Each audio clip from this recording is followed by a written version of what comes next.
Sugatan ang isang motorcycle rider matapos sumemplang sa Commonwealth Avenue, Quezon City. May unang balita live si James Agustin. James.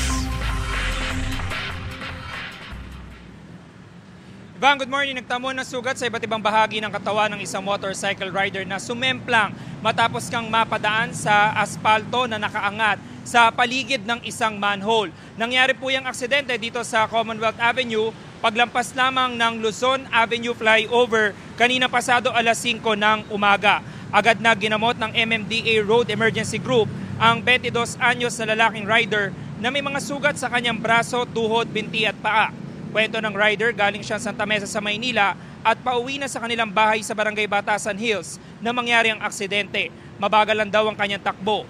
Sabi ng mga taga-MMDA, kinayod kasi ang kalsada kaya naiwang nakaangat ang bahagi malapit sa dalawang manhole. Nakatakda na raw itong ayusin.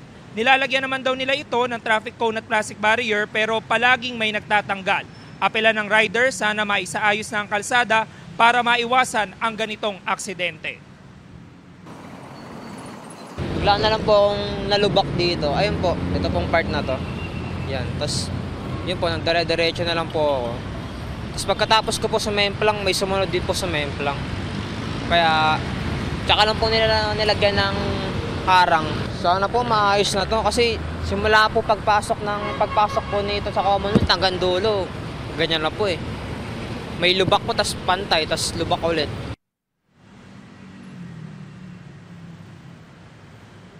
Samantala, Ivan, hindi na nagpadala sa ospital yung lalaking rider matapos siyang magamot sa ambulansya ng MMDA.